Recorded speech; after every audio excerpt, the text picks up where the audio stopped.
pour moi aujourd'hui. Donc, on va parler de vous parler de ma pratique pédagogique et évaluative au quotidien en incluant des éléments de Rock Chouinard et de la réforme aussi. Parce que cette année, j'amorce vraiment un changement au niveau de mon enseignement. Donc, moi, pour ceux qui ne me connaissent pas, mon nom c'est Joanne Ouellette. Je suis dans ma 16e année d'enseignement. Je suis formée en sciences, puis j'enseigne, par contre, j'enseigne depuis 13 ans les mathématiques en première et en deuxième secondaire. Moi, je me remets souvent en question, pour ceux qui me connaissent, à chaque année. J'ai toujours deux questions qui me tiennent à cœur. C'est que je veux toujours augmenter la motivation des élèves pour augmenter le taux de réussite aussi dans mes classes. Donc, moi, c'est toujours ces questions-là qui sous-tendent mon enseignement, finalement. Puis à chaque année, je recommence. J'essaie des affaires, puis j'essaie des petites choses, j'en essaie des plus grandes, je réessaye, puis je me réenligne. Puis là, cette année, j'ai abordé la réforme cette année aussi.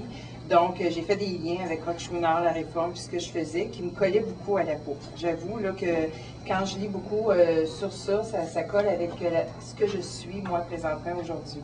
OK? Donc, cette année, je dirige beaucoup. Moi, j'étais une fille qui enseignait au début. Je donnais des notes de cours et tout ça. Je faisais faire des exercices en équipe. Les élèves se pratiquaient. Je leur donnais des listes d'exercices, puis en mathématiques, plus souvent. Il y avait des devoirs à tous les cours.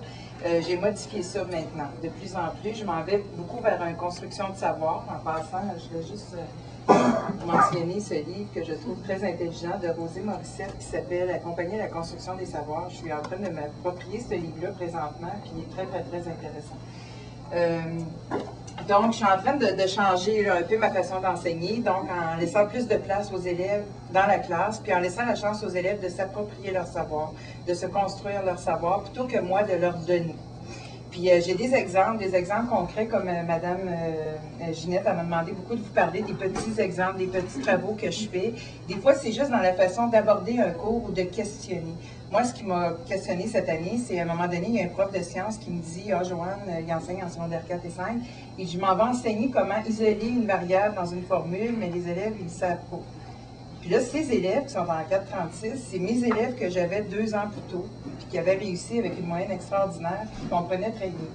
Et là, je me suis dit, comment ça, ils n'ont pas intégré ça? J'en ai fait des exercices, j'ai fait des listes, des feuilles, on en a dessus en mathématiques, hein, ceux qui sont là, ils font des exercices, ils avaient réussi à l'examen, tout ça, comment isoler dans une formule. Puis là, à un moment donné, il me dit ça, là, les élèves ne le comprennent pas. Que je me suis dit, finalement, ce que j'ai enseigné, moi, il y a 2 ans, c'était peut-être pas la bonne façon. Moi, ce que je faisais, c'était un cours théorique. Je leur montrais comment isoler dans une formule, puis ils faisaient des répétitions. Donc, ce qu'ils font, c'est qu'ils répètent ce qu'ils ont appris, ils font à l'examen, ils le répètent, mais après ça, ils ne l'intègrent pas, parce que c'est nous qui leur avons donné. C'est pas eux qui se sont appropriés cette donnée-là. Alors, ce que j'ai fait cette année, c'est quelque chose de tout simple, puis des fois, on le fait, là, tous les profs de maths ou n'importe quel prof de sciences, on le fait là, au fur et à mesure de notre enseignement, mais là, je l'ai fait de façon un peu plus consciente en pensant à ça. Alors, je suis arrivée, à un moment donné, j'avais essayé la circonférence, j'avais enseigné la circonférence aux élèves, j'avais enseigné l'air, mais un matin, je suis arrivée, j'ai dessiné un cercle, puis j'ai dit, je connais la circonférence du cercle, je veux savoir maintenant comment trouver l'air. Fait que là, j'ai dit aux élèves, vous allez essayer. Que les élèves ont essayé tout seuls. Fait qu'on a commencé, il y en a au bout de 3-4 minutes, je demande, levez la main ceux qui ont réussi, il y en a toujours 5 ou 6 qui ont réussi, les autres n'ont pas réussi. Puis là, ben, j'ai comme Rock Chouinard qui dit de ne pas diminuer le degré de difficulté, mais d'augmenter l'aide. Alors, ce que je dis aux élèves, c'est que je dis les 5-6 qui ont réussi, vous allez vous jumeler avec un élève qui n'a pas compris. Puis on retravaille encore 3-4 minutes dessus. Puis là, il y a plus d'élèves qui le comprennent. Puis là, les élèves sont plus motivés parce que là, ils comprennent le problème. Puis ils l'ont appris tout seul, c'est pas moi qui leur ai montré. Là, après ça, je les jumelle 2 par 2. Quand il y a des équipes de 2 qui ont bien compris, ils se jumellent avec 2 autres élèves qui n'ont pas compris, donc ça fait des équipes de 4. Puis au bout du compte, après 15 minutes seulement, la majorité des élèves, ou presque, ont compris le problème. Et c'est un élève qui va l'enseigner en avant. Que je demande à un élève, va l'enseigner, parce que vous savez, dans la pyramide de Bloom, quand un élève enseigne, il retient 90% de ce qu'il a appris. L'élève enseignait, a expliqué la notion aux élèves, et c'est après que j'ai donné des notes de cours, finalement, une petite note dans le cahier d'exercice. J'ai vérifié ça dans mon évaluation. Alors, j'ai donné un examen après. Dans mon examen, ça a été réussi à 90% de la question sur l'air, comparativement aux autres années où c'était beaucoup moins bien réussi. Puis à chaque année, à l'examen de juin, c'était pas bien réussi, puis je me demandais toujours pourquoi. Là, je me dis, c'est parce qu'on travaillait dessus, Ils se l'ont approprié à leur façon, parce qu'ils n'avaient jamais appris à isoler une variable. Ils l'ont fait à leur façon, ils en ont discuté, puis ils l'ont mieux intégré. Maintenant, je vais voir à la fin de l'année si c'est su mieux. Puis j'ai hâte de vérifier dans 2 ans si ça va être qu'ils vont réussir à faire l'intégration. Mais c'est une des façons de faire différentes que je fais présentement. Plutôt que leur donner la matière, essayer de trouver des façons où les élèves se l'approprient par eux autres. Ce que je fais aussi, c'est que je travaille présentement beaucoup les habiletés coopératives avec les élèves. C'est des habiletés sociales qui leur permettent de travailler en équipe. On parle beaucoup, bon, avec la réforme, il faut travailler les compétences, il faut travailler dans la vraie vie par le biais des domaines généraux de formation, pour faire un lien avec la vraie vie. Puis on nous dit que dans le domaine de l'emploi, les élèves ont besoin de travailler en équipe beaucoup. Les futurs adultes, ils ont besoin de travailler en équipe. Puis le problème, c'est qu'on sait plus ou moins travailler en équipe. Puis je m'inclus là-dedans. Au fil de mes années de pratique en enseignement, je me rends compte qu'on ne sait pas vraiment travailler en équipe. Ce qu'on fait, c'est des échanges de feuilles d'exercice. Souvent, ça s'arrête là. Alors, comme j'ai réfléchi beaucoup à ça, parce que cette année, je porte une réflexion particulière à ma façon d'enseigner, alors je me suis dit, bien, je vais essayer de développer des habiletés sociales ou des habiletés coopératives avec les élèves par le biais d'activités de coopération. Donc, ça peut être des activités, c'est sûr, l'année passée, vous avez entendu parler de la Maison Brou. Cette année, j'avais essayé en secondaire 2 le casse-tête qui a été essayé dans d'autres écoles aussi, mais ça prend juste une période, c'est pas si long que ça. Prochainement, ce que je vais faire, c'est les élèves vont se bâtir un examen qui va permettre de faire une révision du scénario 4. Ils vont le faire en équipe de 4 de façon coopérative. Avec des tâches précises, un temps précis pour que chacun puisse avoir une interdépendance positive entre les membres de l'équipe. Parce que quand on travaille en coopération, on ne met pas un travail d'équipe 4 élèves ensemble et on leur donne un rôle. Il faut vraiment qu'il y ait une interdépendance positive. Ça veut dire qu'il faut que les 4 puissent apporter leur contribution pour réussir l'activité. Alors, je vais faire ça en faisant un résumé. Un résumé, une façon de résumer leur cours qu'ils ont appris par le biais de la construction d'un examen qu'ils vont bâtir finalement, qui vont s'échanger entre eux. Les habiletés coopératives que je pratique cette année, je les identifie avec les élèves, je les travaille, on les nomme, puis on les affiche. OK, moi dans ma classe, mes collègues ont dû voir ça sur les murs là, dernièrement.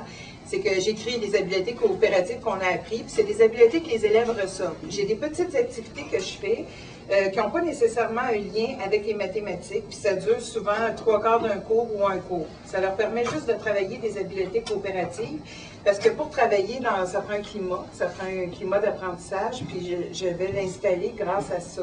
Donc, les élèves, quand on travaille une activité ensemble, je discute avec les élèves beaucoup. Les élèves prennent beaucoup de place cette année dans ma classe avec la discussion. Et ils discutent, puis on sort des habiletés. C'est des habiletés comme ça, de la vie de tous les jours, respecter les autres, s'entraider, bien communiquer, parler chacun de son tour. C'est les élèves qui les sortent, ça. Une fois qu'ils sont sortis, moi, je les affiche et j'y reviens régulièrement pour vraiment que ça soit bien intégré, ça, chez les élèves. Au début, ils se disent toujours, moi, je ne veux pas travailler en équipe avec n'importe qui, je vais être avec mes amis. Mais là, ils ont compris que dans la vie, on ne travaille pas nécessairement avec des amis ou avec qui on a des affinités. C'est sûr qu'on va toujours vers des gens avec qui on a de l'affinité, mais en travaillant avec les élèves, et les élèves en travaillant entre eux, ils ont remarqué qu'il y avait une grande richesse de travailler avec des gens qui ne sont pas nécessairement les amis. Puis après 2 cours de Maison Brou, ils me l'ont dit. J'ai demandé une auto-évaluation, parce que j'en demande régulièrement, des auto-évaluations. Puis les élèves le ressortent. Finalement, on n'est pas avec des amis, mais ça va bien. Ça va bien, pourquoi? Parce qu'on a développé des habiletés coopératives. Pourquoi? Bon, on en a parlé. En cours de travail, quand les élèves travaillent, moi, j'arrête le cours, puis je leur demande quelle équipe travaille bien en ce moment. Puis ils me disent qu'est-ce qu'ils font pour bien travailler. Quelle équipe a plus de difficultés, puis ils me disent qu'est-ce qui va pas. Puis on en discute. C'est par le biais de la discussion comme ça. On les sort, on les affiche, et j'y reviens le cours suivant. Puis présentement, je ne suis pas tellement en retard par rapport à ma collègue en secondaire 1. J'ai peut-être juste 2 cours de différence avec elle, malgré les activités que j'essaie comme ça. Alors, on ne perd pas finalement de temps. Au bout du compte, on en gagne, parce que les élèves développent des habiletés qui leur permettent de mieux travailler par la suite. Ce que j'ai aimé aussi dans ce projet-là, c'est qu'ils ont été confrontés. Ils ont eu une confrontation d'idées. Après 2 cours, les élèves travaillaient bien. Ils ont remarqué que même sans travailler avec des amis, ça allait bien. Le cours suivant, il fallait qu'ils choisissent magasiner. Il fallait qu'ils coordonnent des tapisseries avec tapis, avec peinture. Et là, les gens n'ont pas tous les mêmes goûts. Alors, dans une équipe, ça n'a pas fonctionné. Les élèves ont fini le cours, ils ont boudé. Ça ne marchait pas, tout ça. Mais j'y suis revenue le cours suivant. Puis je leur ai dit, vous savez, dans la vie de tous les jours, on en a des conflits comme ça avec d'autres. Dans des maisons de design, il y en a des conflits puisqu'on est tous des créateurs. Donc maintenant, qu'est-ce qu'il faut faire? C'est qu'il faut les régler. Qu'est-ce qu'on fait? C'est les élèves qui trouvent qu'est-ce qu'on fait. Puis là, j'ai dit, vous avez un client, puisque là, mes élèves sont regroupés en compagnie, ils représentent chacune firme, ils ont un logo et tout ça. Puis là, je dis, vous avez votre client, puis il veut avoir le travail demain matin, vous avez jusqu'à minuit. Ça voulait dire que vous avez à peu près 20 minutes dans le cours. Là, les élèves, il faut trouver une solution. Fait que l'équipe où ça n'avait pas bien été, bien, ils ont trouvé comme solution, bien, ils ont dit, Joanne, on peut-tu revenir sur le travail et le refaire? Je dis, pourquoi pas? On apprend de nos erreurs beaucoup. Je travaille beaucoup ça avec les élèves aussi, apprendre de nos erreurs. Puis là, ils ont vu que le cours, ça n'avait pas bien été, ils ont perdu le cours, mais ils l'ont rattrapé. En 20 minutes, ils ont redécoré la chambre. Ce qu'ils ont pris 1h15 avant, ils l'ont refait en 20 minutes, en sachant bien que là, puisqu'on avait ressorti d'autres habiletés coopératives, il faut mettre de l'eau dans notre bain, il faut être patient, il faut être ci, il faut être ça. Ils l'ont repris, puis ils ont réussi à le faire. Ils ne sont pas en retard sur le projet, ils l'ont fini en même temps que les autres. Fait que, puis ils ont appris. Puis moi, j'avais peur pour l'étape suivante. J'ai dit, ça ne marchera pas, parce que la fois qu'ils boudaient, là, ils ont fini, l'équipe demain. Ça se parlait pas. Puis ils ont bien fini le travail, puis ça a bien été. Puis là, ils ont vu que oui, ça pouvait fonctionner. Oui, on pouvait arriver à un but commun, même si on n'est pas avec des amis. Tu ne l'avais pas fait. Puis je l'ai abordé différemment. J'ai vraiment abordé différemment mon projet, là.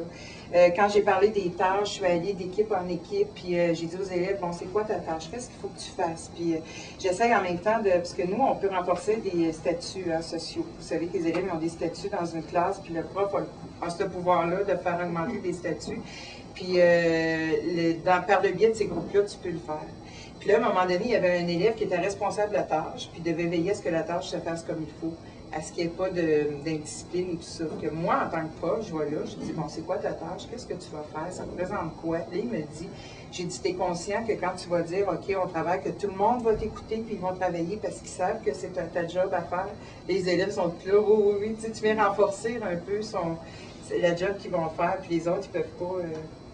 Mais aussi, ce qui arrive en coopération, il y a des équipes, ça ne va pas tout le temps bien. Là. Il y a des fois, on a affaire à rencontrer des élèves en dehors des cours aussi. Ça m'est déjà arrivé l'année passée de régler un conflit. Il y avait un gros conflit entre 2 élèves dans une équipe. Je ne les ai pas séparés. Moi, je voulais qu'ils travaillent ensemble. Puis on a réglé ça. J'ai agi comme un médiateur.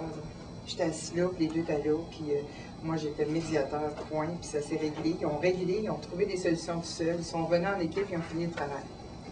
Cette année, c'est 2 amis. Tu fais toujours des équipes de 4? Pas tout le temps. Moi, je travaille en projet à peu près 30% de ce que je commence, là, ça fait pas tellement longtemps, c'est à peu près 30% de mon travail global là, de pédagogie, c'est à peu près des apprentissages comme ça que je fais. Ici, c'est beaucoup le respect, la responsabilisation dans ma classe. L'autre jour, j'avais des 7 devoirs non faits. Puis j'ai dit aux élèves, ça ne marche pas. J'en donne pas beaucoup. Cette année, justement, Rock-Chouinard nous a fait réaliser des fois, est-ce que c'est important de donner des devoirs ou non. Moi, j'ai diminué mes devoirs. Même si je suis en mathématiques, j'ai diminué. Je donne des feuilles d'exercice, mais je ne les donne pas tous. J'en donne quelques numéros. Puis je dis aux élèves, si vous comprenez cette partie-là, vous n'êtes pas obligé de la faire au complet. Si vous voyez, vous comprenez, passez à l'autre.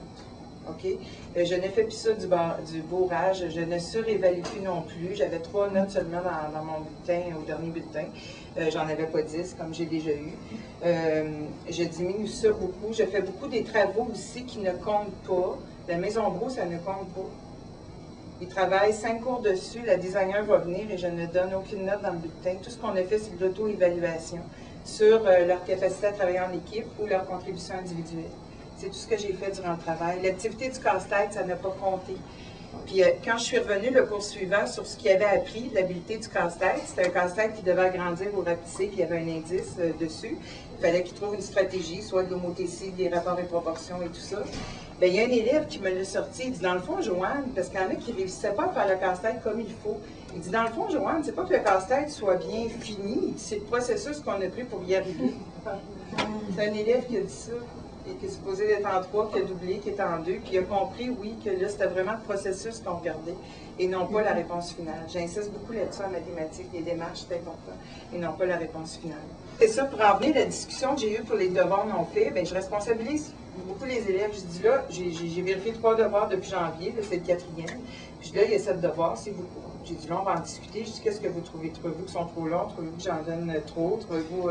Les élèves, ils ont dit non. On ne t'en donne pas trop. Ça va bien, on comprend bien. On ne comprend pas pourquoi on ne l'a pas fait. C'est inadmissible. Les élèves disaient ça. Là. Puis en plus, je leur donne une chance cette année. Puis les élèves ont choisi comment prendre leur chance. C'est quand je donne un devoir, il y a des devoirs non faits. La première récupée qui suit, ils ont le droit de venir en récupérer, refait tout le devoir au complet. Puis ils me le redonnent. À ce moment-là, moi, je l'efface. Alors, au lieu de taper dessus tout le temps avec des retenues, mon taux de retenue a diminué de beaucoup, plus que 50% cette année. Des stratégies d'enseignement aussi. Je n'avais déjà parlé l'année passée à Prasib du Pizza Études, que j'ai fait la première fois avec Marie-Neige.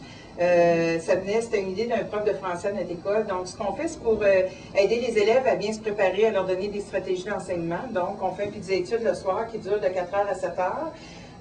On dit pizza parce qu'on fait venir la pizza, les élèves payent leur pizza. Puis on donne 2 blocs d'études, 2 blocs de quiz. Donc, au début, ils ont un premier bloc d'études et on leur montre comment étudier, soit seul ou en équipe de 2. Donc, ils bâtissent finalement un questionnaire. Ils se bâtissent un questionnaire, ils apportent tout le matériel qu'ils ont utilisé, ils vont essayer des problèmes, puis ils vont se bâtir un questionnaire qui vont s'échanger puis qui vont se corriger. Parce qu'en se bâtissant comme ça un questionnaire, tu apprends plus déjà. Tu es capable de faire des synthèses et tout ça. Donc, on leur montre à faire ça. Puis après ça, il y a des petits quiz le fun. Ils ont des objets qui font du bruit. Ils sont en équipe de 4. Puis on fait des quiz sur acétate. Puis ils peuvent gagner des prix. Puis après le souper, on a un autre bloc d'études comme ça. Puis ça a été efficace parce que la fois d'après, ça n'a pas été efficace nécessairement pour tout le monde. Parce qu'il y a une élève qui est arrivée qui m'a dit, Joanne, j'ai continué à faire ça comme ça tout seul chez nous pour étudier mes examens. Je me prends une feuille, je me passe un examen. Fait que j'en parle de plus en plus. C'est sûr, c'est pas à 100% tous les élèves vont continuer à faire ça, mais il y en a quelques-uns qui le font. Puis j'en parle beaucoup dans mes classes, puis c'est des stratégies qu'on leur donne d'apprentissage finalement. J'essaie beaucoup de développer aussi la fierté. Tu sais, même si les élèves ne réussissent pas nécessairement, comme moi, à chaque année, je leur demande tout le temps, à chaque examen, qui est fier de son résultat. Au début, le deuxième examen, bon, il y en a quelques-uns qui lèvent la main. Là, je leur dis, vous savez, pour être fier, ça ne prend pas nécessairement 90 ou 95%. J'ai dit, un élève qui a eu 55% là, puis son dernier examen, il avait eu 40. J'ai dit, il a de quoi être fier, lui. Il s'est amélioré de 15%, c'est bon. Quelqu'un qui avait 65% l'année passée, puis que là, il a 73, il s'est amélioré. Il n'a peut-être pas 95, mais il s'est amélioré, il a de quoi être fier. Là, je les regarde tous, je fais un silence. Là, je leur demande, je repose la question, qui est fier de sa note? Là, puis les gars, même des gars, tu sais, en rock tuner, on dit les gars, des fois, ils n'osent pas, là, des fois, ils sont assis sur le bout de la chaise, ils bombent le torse, puis ils lèvent la main très haut. Puis là, les élèves, ils ont discuté pour les devoirs, puis à un moment donné, j'ai dit, essayez de faire un parallèle aussi, puisque il y a des élèves qui ont de la difficulté aussi à l'école, donc il y en a qui faisaient un parallèle, oui, j'ai de la difficulté, j'aurais peut-être dû le faire, puis on a discuté comme ça. Puis tout de suite après, j'ai donné un cours. Puis je parlais beaucoup, moi j'envoie beaucoup les élèves au tableau. Puis ils vont au tableau, puis ils expliquent ce qu'ils font. Puis il y en a qui ont peur d'aller au tableau. Puis moi, je leur faisais faire des problèmes en mettant d'algèbre. Puis les élèves avaient de la difficulté. Puis à un moment donné, je leur ai dit, puisqu'on discute beaucoup, j'ai dit, vous savez, au tableau, on n'est pas là pour rire de vous. On est là pour vous aider. Moi, je l'appelle mon tableau magique. Là. Ils savent, à chaque fois qu'ils sortent du tableau, ils ont réussi le problème parce que je les mets sur les pistes, sur une piste aussi par en dessous. Puis quand ils font une erreur, ils savent que c'est pas grave. Que c'est à partir de ça qu'on va pouvoir retravailler ça pour trouver les bonnes solutions. Puis, il y a 2 élèves, suite à notre discussion qu'on a eue pour les devoirs non faits, 2 élèves qui n'avaient pas fait leurs devoirs. Un qui a de la difficulté, qui me dit, Joanne, je vais aller au tableau. C'est la première fois depuis le début de l'année qu'il me le demande. Il va au tableau, il s'appelle Simon. Il va au tableau, puis il y a de la difficulté vraiment. Fait qu'entre 2 problèmes, je l'ai envoyé finalement 3 fois au tableau. Puis je l'ai aidé. Puis il n'y a pas un élève qui se moquait. Puis la 3e fois qu'il est allé au tableau, les élèves, spontanément, ils ont applaudi. Puis on dit, c'est beau, Simon, tu as réussi. Puis le dernier cours, il était capable de faire des problèmes, puis c'est lui qui expliquait au tableau. Puis il était capable de les faire. Fait que j'ai senti vraiment, là, j'en achète de fois encore. Je voyais Simon en avant, là, je l'imaginais là, puis toute la classe en dessous, qui soutenait. Moi, c'est ça que j'ai vu. Puis les élèves me regardaient, puis ils souriaient, puis ils applaudissaient, puis ça a été fait vraiment de bon cœur. Juste parce que je pense, moi, qu'est-ce qui fait qu'on en est arrivé là, je pense que c'est les discussions que je fais avec les élèves, je pense, au début du cours, les discussions qu'on a amorcées, tout ça. C'est vraiment le côté humain là, qui prime là-dedans. Créer des liens avec les élèves, c'est important. Avoir une bonne alliance de travail aussi dans la classe, installer ça beaucoup au début d'année, ça aide beaucoup. Puis les élèves sont plus en confiance, ils se sentent écoutés, puis ils ne sont pas gênés d'en parler. beaucoup du respect dès le début de l'année. Moi, au début de l'année, je parle de mes règles. L'année prochaine, ça va être les règles des élèves. Je vais changer ma façon de faire aussi. En début d'année, c'est les élèves. On va en discuter en groupe. On va bâtir un code de vie dans la classe par les élèves. Mais moi, j'arrive, bon, il y a des règles, on en parle. Il y a des choses que vous êtes d'accord? Des choses qu'on a changées, là, de mes règles aussi, que les élèves disaient, bon, c'est un peu trop, on peut changer ça. Puis j'ai dit oui. Puis j'instaure beaucoup ça au début, le respect. Je parle du respect, là, beaucoup, beaucoup, beaucoup. L'autre jour, je parlais, j'expliquais, j'avais des choses à dire. Il y avait 2 filles qui écrivaient des lettres.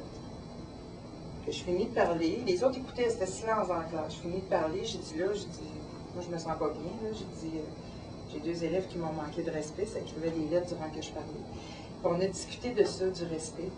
Puis une fille, elle lève la main, elle dit, je n'écrirai plus jamais de lettres. Avant ça, ce que j'aurais fait, avant ça, ce que je faisais, là, je m'en allais là, je prenais la lettre, je la déchirais, j'achetais, puis j'avais la bête, puis tout ça. Là, je fais plus ça.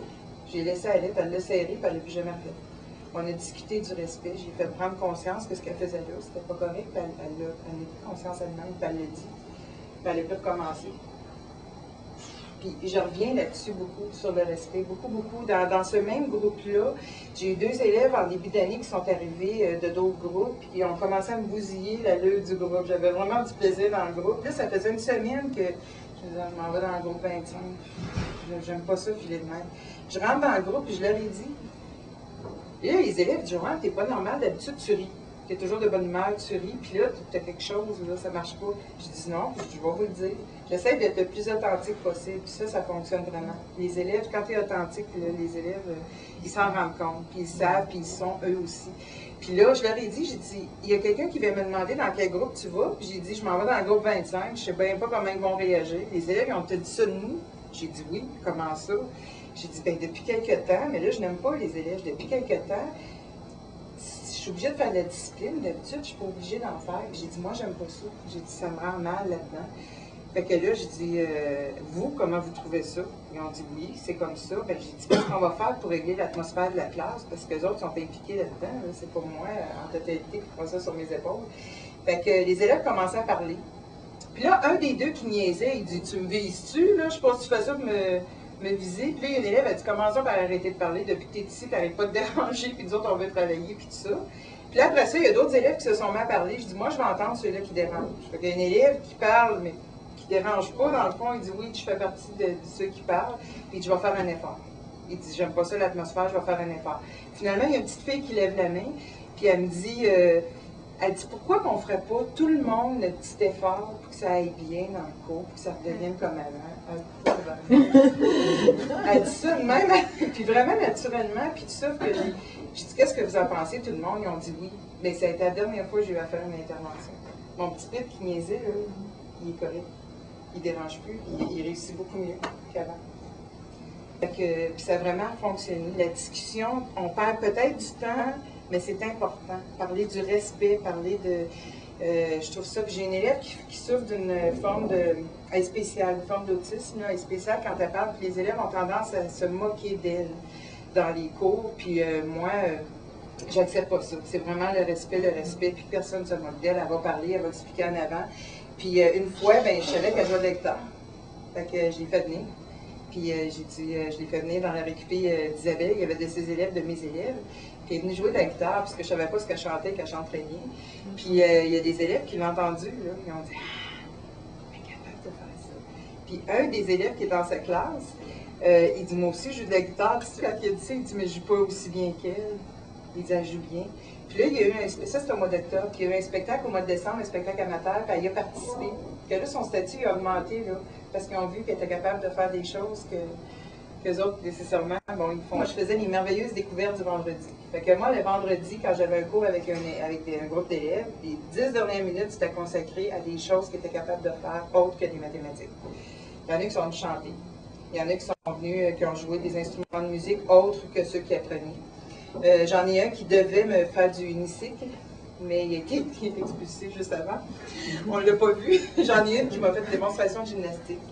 J'en ai qui ont montré des tableaux qui faisaient en 3 dimensions. J'en ai eu, ça a été de la peinture. Fait qu'on a pu les voir, moi j'aime ça les voir dans autre chose que dans ce qu'ils font. Puis eux autres aussi, ça permet de voir ça.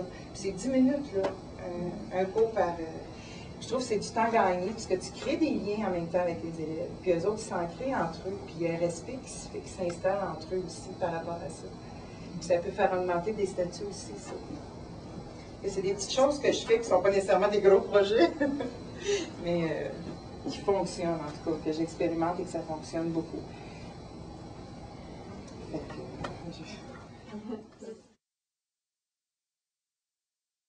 cette année, ce que j'ai fait de plus, c'est que l'année passée, je me rends peut-être un petit peu comme ça. Quand j'ai travaillé la Maison Brault l'année passée, je l'ai retravaillé cette année. Ceux qui s'en rappellent, c'était la décoration d'une chambre à coucher qu'on faisait en équipe, puis je faisais venir une designer qui va revenir cette année. L'année passée, le projet, les élèves l'ont trouvé long, compliqué, puis l'ont trouvé, on n'a pas eu le temps de le finir. On a pris 8 cours, puis il n'était pas fini. J'ai réussi à le faire en 5 cours cette année. Puis on va aller plus loin, on va faire vraiment la planche conceptuelle, puis la designer va revenir évaluer ça pour les élèves. Et j'ai abordé les habiletés coopératives par le biais de ce travail-là. Moi, je leur dis même pas que ça compte ou ça compte pas. Je me souviens, le casse-tête, je l'ai présenté, je dis, c'était pour apprendre, je leur ai présenté le travail tout simplement comme ça. Puis à un moment donné, en cours de travail, un élève, il me dit, ça compte ça? Parce que je n'ai pas parlé. Je dis, ben non, c'est correct. Puis je continue. Puis je leur présente aussi, je leur dis beaucoup quand je fais des petits projets comme là, en ce moment, pour travailler les habiletés coopératives, je leur dis à quoi ça sert. Je dis, on fait ça pour apprendre des habiletés, pour apprendre à travailler en équipe, pour plus tard, qu'on en discute encore. Puis ils savent à quoi ça sert, ces choses-là. Puis ils savent que ça compte pas. OK. Même le projet comme la décoration de la pièce, ça compte. Tu prenais plusieurs cours. Oui, l'année passée, on travaillait. Ils ont proposé ça là de... OK. Ben, moi, je ne l'ai pas compté. Ma collègue, je pense qu'elle avait compté pour un petit pourcentage. Okay. Moi, je ne l'ai pas compté. Okay. Puis les élèves, là, ils savent que ça compte pas. Ils n'attendent pas de notes à la fin, ça, ils savent. Non, là, tout ce qu'ils savent, c'est que la designer va venir pour évaluer leur planche conceptuelle de coloration. Fait que là, c'est une planche où il y a tout, j'ai fait sortir cette année en 3 dimensions les pièces. Puis à côté, ils vont mettre les échantillons qu'ils ont choisis pour chacun des murs et tout ça. Puis ça va être identifié à l'ordinateur, comme ils font les designers quand ils vont présenter un projet à des patrons. Fait que, puis elle va venir évaluer, parler, elle va revenir aussi, elle va parler beaucoup des habiletés d'équipe, parce que beaucoup dans le design, c'est comme ça fonctionne, on travaille en équipe, puis quand elle venait présenter son travail, elle sortait toutes les habiletés coopératives finalement, elle les sortait, qu'on en discute aussi de ça. Puis là, les élèves vont voir, hey, c'est le vrai qui travaille, puis c'est ça qu'on a fait, tu sais, que ça j'ai hâte, ça va être en mars. Là, ils ont fini le projet, j'ai évalué cette semaine, puis en mars, au retour, ils vont faire leur planche, puis le designer va venir. Est-ce qu'il y a d'autres questions? Oui, Chantal. Tu fais ça exactement les mêmes projets avec tes élèves du blanc? Oui. Puis ils réussissent bien aussi? Ah oui. Ils aiment ça? Oui. Bien, le projet de la Maison Brault, je l'ai fait qu'exclusivement avec les chevaucheurs doubleurs. Je voulais l'essayer avant, parce que l'année passée, c'était un petit peu, on a essayé, on s'est un petit peu cassé la gueule, parce que ça avait été trop long, trop difficile et tout ça, puis j'ai dit, je l'essaye dans un groupe cobaye. Mes élèves, c'est beaucoup des laboratoires cette annne, là, puis je l'ai essayé juste dans ce groupe-là. Dans l'autre groupe, on a fait autre chose, mais finalement, j'aurais pu le faire, parce que les modifications que j'ai apportées, je savais pas que ça aurait été correct, puis oui, ça l'est. C'est long ou pas? Ça va.